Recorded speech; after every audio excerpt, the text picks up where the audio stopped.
Welcome to my YouTube channel എൻ്റെ വഴികൾ. ഏവർക്കും എൻ്റെ വഴികളിലേക്ക് സ്വാഗതം. ഇനിയും എൻ്റെ ചാനൽ സബ്സ്ക്രൈബ് ചെയ്യാത്തവർ സബ്സ്ക്രൈബ് ചെയ്യുക. എൻ്റെ വീഡിയോ ഇഷ്ടമായി ലൈക്ക് ചെയ്യുക. തുടർന്നും എൻ്റെ വീഡിയോകൾ ലഭിക്കുന്നതിന് വേണ്ടി ബെല്ലൈക്കൺ അമർത്തുക. ഇന്നലെ പുലർച്ചെ ഇസ്രായേൽ ഗസയിലെ ഒരു സ്കൂൾ നടത്തിയ കൂട്ടക്കൊലയിൽ ലോകത്തിൻ്റെ നാനാഭാഗങ്ങളിൽ നിന്നും പ്രതിഷേധമുണ്ടായി. Qatar, Iran, Egypt, Saudi Arabia കൂടാതെ മറ്റ് പല ലോകരാജ്യങ്ങളിലെ നേതാക്കന്മാരും ഇസ്രായേലിൻ്റെ കൂട്ടക്കുരുതിയെ ശക്തമായി തന്നെ അപലപിച്ചു. 40,000-ഓളം വരുന്ന സാധാരണ ജനത്തെ ഇസ്രായേൽ കൊന്നു തള്ളിയപ്പോഴത്തെ മുഖം കാണിക്കാത്ത അറബ് രാജ്യങ്ങളിൽ ചിലർ ഈ കൂട്ടക്കൊലയെങ്കിലും ശക്തമായി അപലപിച്ചു എന്ന് അറിയുന്നതിൽ ചെറുതായി ഒന്ന് സന്തോഷിക്കുന്നു. ഇന്നലത്തെ ആക്രമണത്തിൽ ഇസ്രായേൽ നിർദ്ദയം കൊന്നുകളഞ്ഞത് സ്ത്രീകളും കുട്ടികളും അടങ്ങുന്ന 100-ലധികം സാധാരണ ഫലസ്തീൻ ജനതയെയാണ്. ഇസ്രായേൽ മിസൈലുകൾ അയച്ച് ചാരമാക്കിയ സ്കൂളുകളിൽ അന്തിയുറങ്ങിയിരുന്നത് സാധാരണക്കാരിൽ സാധാരണക്കാരായ വീടും കൂടും സമ്പത്തുമെല്ലാം നഷ്ടപ്പെട്ട് സ്വന്തം നാട്ടിൽ അഭയാർത്ഥികളായി കഴിയേണ്ടി വന്ന മനുഷ്യരായിരുന്നു. അവരെയാണ് വീണ്ടും വിചാരമില്ലാത്ത രാക്ഷസ കൂട്ടങ്ങൾ കത്തിച്ചു കളഞ്ഞത്. തകർക്കപ്പെട്ട ഈ സ്കൂളുകളിലെല്ലാം തന്നെ ഹമാസിന്റെ സായുധ വിഭാഗം ഉണ്ടായിരുന്നു എന്ന് പറയുമ്പോൾ തന്നെ ഇതുവരെയും അതിന് യാതൊരു തെളിവുകളും നൽകാൻ ഇസ്രായേലിനായിട്ടില്ല. നിഷ്കളങ്കരായ മനുഷ്യർ അവരുടെ പ്രഭാത പ്രാർത്ഥനയിൽ മുഴുകിയിരിക്കുമ്പോഴായിരുന്നു നിരവധി മിസൈലുകൾ അയച്ച് ഇസ്രായേൽ കൂട്ടക്കുരുതി നടത്തിയത്. അൽ-അഹ്ലിയ ഹോസ്പിറ്റലിലേക്ക് കൊണ്ടുവന്നത് നിരവധി ചിതറിത്തെറിച്ച ശരീരഭാഗങ്ങളും കത്തിക്കരിഞ്ഞ വികൃതമായ ശരീരങ്ങളുമായിരുന്നു. ഈ ഒരൊറ്റ മാസത്തിൽ മാത്രം അഭയാർത്ഥികൾക്ക് അഭയമായി മാറിയ സ്കൂളുകളിൽ ബോംബും മിസൈലുകളും വർഷിക്കുന്നതും ആൾക്കൂട്ടത്തോടെ കൊല്ലപ്പെടുന്നതും 8 പ്രാവശ്യമാണ്. ഇന്നലെയുണ്ടായ മിസൈൽ ആക്രമണത്തിൽ സ്കൂൾ പരിസരത്ത് വികൃതമാക്കപ്പെട്ട ശവശരീരങ്ങൾ കിടക്കുകയായിരുന്നു. കൈകാലുകളും ശിരസ്സുമെല്ലാം വേർപെട്ട് പല ഭാഗത്ത് ചിതറിക്കിടന്നിരുന്ന ശരീരങ്ങൾ, ചിതറിക്കിടക്കുന്ന മാംസകഷ്ണങ്ങൾ, പച്ചച്ചോര തലം കെട്ടിക്കിടക്കുന്നതിൻ്റെ രൂക്ഷഗന്ധം തികച്ചും ഭയാനകം. ആരിലും ദുസ്വപ്നത്തിന് കാരണമാക്കാവുന്ന ഭീതിതമായ രംഗങ്ങൾ. ഇപ്പോൾ ഗസയിൽ ജീവിക്കുന്ന ആർക്കും ജീവനിൽ സുരക്ഷിത ബോധമില്ല. ആർക്കും തന്നെ സുരക്ഷിത സ്ഥലങ്ങളില്ല. സുരക്ഷിത സ്ഥലങ്ങളെന്ന് അവകാശപ്പെട്ട് ഫലസ്തീനികളെ തളച്ചിടുന്ന സ്ഥലങ്ങളിൽ മഴക്കണി ഒളിപ്പിച്ചു വെക്കുകയാണ് ഇസ്രായേൽ സൈന്യം.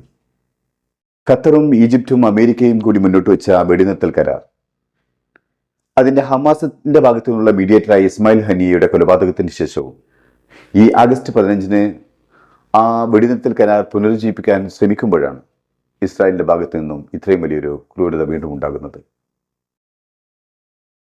ഇസ്മായിൽ ഹനിയയുടെ കൊലപാതകം തന്നെ വെടിനിർത്തൽ കരാറിന്റെ സ്വീകാര്യത ഇല്ലാതാക്കി കളയുമോ എന്ന് ശങ്കിച്ചു നിൽക്കുമ്പോഴാണ് ഇസ്രായേലിന്റെ ഭാഗത്തു നിന്നും വീണ്ടും അക്ഷന്തവ്യമായ അപരാധം പോലെ ഒരു കൂട്ടക്കൊല ഉണ്ടാകുന്നത്. ഗസയിലെ കൂട്ടക്കുരുതി അവസാനിപ്പിക്കാൻ സമാധാനത്തിന്റെ ഭാഗമെന്ന നിലയ്ക്ക് ഒരു വെടിനിർത്തൽ കരാർ പ്രാബല്യത്തിൽ കൊണ്ടുവരാനുള്ള അവസാന ശ്രമത്തിനിടയിലാണ് ഇസ്രായേൽ വെടിനിർത്തൽ ഉണ്ടാവരുത് എന്ന ലക്ഷ്യത്തോടെ ഈ കൂട്ടക്കൊല നടത്തിയത് എന്ന് വേണം കരുതാൻ. ഫലസ്തീൻ അതോറിറ്റി അമേരിക്കയോട് ആവശ്യപ്പെടുന്നത് ഇസ്രായേലിന് നൽകുന്ന അന്ധമായ പിന്തുണ അവസാനിപ്പിക്കണമെന്നും അതുവഴി നിരപരാധികളായ ഫലസ്തീനികളെ കൊല്ലുന്നത് അവസാനിപ്പിക്കണമെന്നുമാണ്. എന്നാൽ അമേരിക്ക അത് ചെവിക്കൊള്ളില്ലെന്ന് നമുക്കറിയാം. നാം ഈ കാണുന്ന ഈ പൊട്ടിക്കരയുന്ന സ്ത്രീക്ക് ഈ ആക്രമണത്തിൽ നഷ്ടപ്പെട്ടത് അവരുടെ മുഴുവൻ കുടുംബത്തെയുമാണ്. നിയന്ത്രണം വിട്ട് കരയുന്ന ഈ പെൺകുട്ടിക്ക് ബാക്കിയായി കിട്ടിയത് അവളുടെ പിതാവിന്റെ ശരീരഭാഗങ്ങൾ മാത്രമാണ്. ആ ശരീരഭാഗങ്ങൾ കണ്ടാണ് അവൾ നിയന്ത്രണം നഷ്ടപ്പെട്ട് നിലവിളിക്കുന്നത്. അഹ്ലിയ ഹോസ്പിറ്റലിലെ ഡോക്ടർ പറയുന്നത് പുലർച്ചെ 5 മണിയോടെ ഏകദേശം 150ഓളം ബോഡികൾ ആശുപത്രിയിലെത്തി എന്നാണ്. ഇതിൽ 77 പേരെ മാത്രമാണ് അവരുടെ അവശേഷിക്കുന്ന ബന്ധുക്കൾക്ക് തിരിച്ചറിയാനായത്. ബാക്കിയുള്ളവരെ തിരിച്ചറിയാനായിട്ടില്ല എന്നാണ്. കാരണം അവ ശരീരഭാഗങ്ങൾ മാത്രമായിരുന്നു. ചിലരുടെ കൈകൾ, മറ്റു ചിലരുടെ കാലുകൾ, തലയില്ലാത്ത ശരീരങ്ങൾ, പലരും 50%-ലധികവും കത്തിക്കരിഞ്ഞവർ. ആഗസ്റ്റ് 1-ന് കിഴക്കൻ ഗസ സിറ്റിയിലെ ദലാൽ അൽ മഗ്രിബി സ്കൂളിൽ ഇസ്രായേൽ ബോംബ് വെച്ചപ്പോൾ അന്ന് അവിടെ കൊല്ലപ്പെട്ടത് 15 ഫലസ്തീനികളാണ്. കൃത്യം 3 ദിവസത്തിന് ശേഷം ഹലമാമ സ്കൂളിലും അൽഹുദ സ്കൂളിലും നടത്തിയ ആക്രമണത്തിൽ സ്ത്രീകളും കുട്ടികളും അടക്കം 17 പേരാണ് കൊല്ലപ്പെട്ടത്.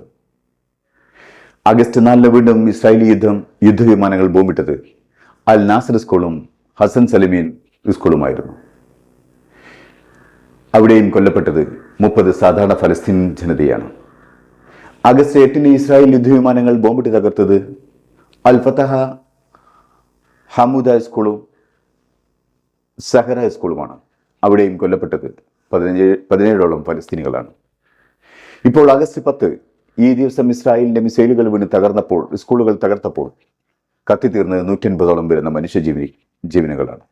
ഈ മിസൈൽ ആക്രമണത്തിന് ഇസ്രായേൽ പറയുന്ന ന്യായം ഈ സ്കൂളുകളിൽ 20ഓളം വരുന്ന ഹമാസിന്റെ ജിഹാദി ഫൈറ്റേഴ്സ് ഉണ്ടായിരുന്നുവെന്ന്. അതിൽ തന്നെ ഹമാസിന്റെ സീനിയർ കമാൻഡർമാരും.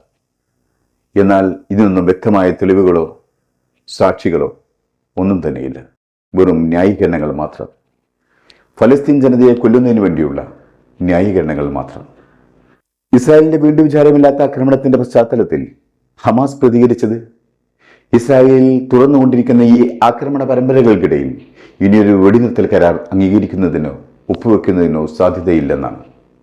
അതേസമയം പ്രമുഖ മധ്യസ്ഥ രാജ്യമായ ഖത്തറിന്റെ വിദേശകാര്യ മന്ത്രാലയം പുറത്തിറക്കിയ സ്റ്റേറ്റ്മെന്റിൽ ഖത്തർ ഇസ്രായേലിന്റെ കൂട്ടക്കൊലയെ ശക്തമായി അപലപിക്കുന്നുണ്ട്. ഞങ്ങൾ ആവശ്യപ്പെടുന്നത് ഐക്യരാഷ്ട്രസഭ അംഗങ്ങൾ ഉൾപ്പെടെയുള്ള അന്താരാഷ്ട്ര ഏജൻസികൾ ഗസയിലെ സ്കൂളുകളിൽ ഇസ്രായേൽ നടത്തിയ ആക്രമണത്തെക്കുറിച്ച് അന്വേഷിക്കണമെന്ന് തന്നെയാണ്. ഇസ്രായേലിന്റെ അധിനിവേശത്തെയും സ്കൂൾ ടാർഗറ്റ് ചെയ്യുന്നതിനുള്ള വസ്തുതകളെക്കുറിച്ച് വ്യക്തമായി അന്വേഷണം നടത്തണം എന്ന് തന്നെയാണ്. ഞങ്ങൾ അന്താരാഷ്ട്ര സമൂഹത്തോട് ആവശ്യപ്പെടുന്നത് ഭവനരഹിതരായ ഫലസ്തീനികളെ ആക്രമിക്കുന്നത് തടയണമെന്നാണ്. അവരെ നിർബന്ധപൂർവ്വം കുടിയിറക്കുന്നതും നശിപ്പിക്കുന്നതും ഇല്ലാതാക്കാൻ മുന്നോട്ട് വരണമെന്നാണ്. യൂറോപ്യൻ യൂണിയന്റെ ഫോറിൻ പോളിസി പ്രധാനി ജോസഫ് ബൊറൽ ട്വീറ്റ് ചെയ്തത് ഇപ്രകാരമാണ്: ഗസയിലെ അഭയാർത്ഥി ക്യാമ്പായ സ്കൂളിൽ ഇസ്രായേൽ സേന മിസൈലുകൾ അയച്ച് തകർത്തതിന്റെ ദൃശ്യങ്ങൾ വളരെയധികം ഭീതിതമാണ്. ഇസ്രായേൽ നടത്തിയ ആക്രമണത്തിന്റെ ദൃശ്യങ്ങൾ വളരെ ഭയാനകം തന്നെയാണ്. ഈ കൂട്ടക്കൊലയ്ക്ക് യാതൊരു ന്യായീകരണവുമില്ല. ഇത്രയും ഉയർന്ന മരണനിരക്കിൽ ഞങ്ങൾ അമ്പരപ്പിലാണ് എന്നാണ്. ഇത്രയധികം ഉത്കണ്ഠപ്പെടുന്ന യൂറോപ്യൻ യൂണിയൻ ഈ കൂട്ടക്കൊലയെയും ഇസ്രായേലിന്റെ വംശത്തെയും അവസാനിപ്പിക്കാൻ എന്താണ് ചെയ്തത്? എരുതിയിൽ എണ്ണയൊഴിക്കും പോലെ അവർ ഇസ്രായേലിനെ സഹായിച്ചു എന്നല്ലാതെ. അതേപോലെ തന്നെ ഇപ്പോൾ ഖത്തർ ആവശ്യപ്പെടുന്നു UN ഉൾപ്പെടെയുള്ള അന്താരാഷ്ട്ര ഏജൻസികൾ അന്വേഷിക്കണമെന്ന്. എന്തിനു വേണ്ടി? ഇതുവരെ അന്വേഷിച്ചു കണ്ടെത്തിയ സത്യങ്ങൾക്ക് എന്ത് വിലയാണ് ഉണ്ടായത്? അന്താരാഷ്ട്ര നീതിന്യായ കോടതി നെതന്യാഹുവിനെയും മറ്റും യുദ്ധക്കുറ്റവാളികളായി പ്രഖ്യാപിച്ചിട്ടും അറസ്റ്റ് വാറന്റ് പുറപ്പെടുവിച്ചിട്ടും എന്തുണ്ടായി? എന്നിട്ടും ഇനിയും ഒരു ഏജൻസിയുടെ അന്വേഷണം എന്തിനാണ്? എല്ലാം വെറും പ്രഹസനം മാത്രമല്ലാതെ. ഖത്തർ, ഈജിപ്ത്, അമേരിക്ക തുടങ്ങിയ രാജ്യങ്ങളുടെ നേതൃത്വത്തിലുള്ള വെടിനിർത്തൽ ചർച്ചയിലേക്ക് ഇസ്രായേൽ പ്രതിനിധി അയക്കാൻ തീരുമാനിച്ചതിന്റെ തൊട്ടു പിന്നാലെയാണ് ഇസ്രായേലി കൂട്ടക്കൊല ചെയ്തത്. അതിൽ നിന്നും ഒരു കാര്യം വ്യക്തമാണ്: ഇസ്രായേൽ ഒരിക്കലും മേഖലയിൽ സമാധാനം പുനഃസ്ഥാപിക്കാനോ യുദ്ധം അവസാനിപ്പിക്കാനോ ആഗ്രഹിക്കുന്നില്ല എന്ന്. യുദ്ധം അവസാനിപ്പിക്കാതിരിക്കാൻ അവർ പുതിയ പുതിയ വെല്ലുവിളികൾ ഉയർത്തിക്കൊണ്ടേയിരിക്കും. നടക്കാൻ സാധ്യതയില്ലാത്ത വെടിനിർത്തൽ കരാർ കാണിച്ച് ഗസയിലെ ജനങ്ങളെ കൊന്നുകൊണ്ടേയിരിക്കും. വിഡ്ഢികളായ അറബ് രാജ്യങ്ങൾ ആ അപ്പകഷ്ടത്തിന്റെ പിറകെ പോയിക്കൊണ്ടേയിരിക്കും.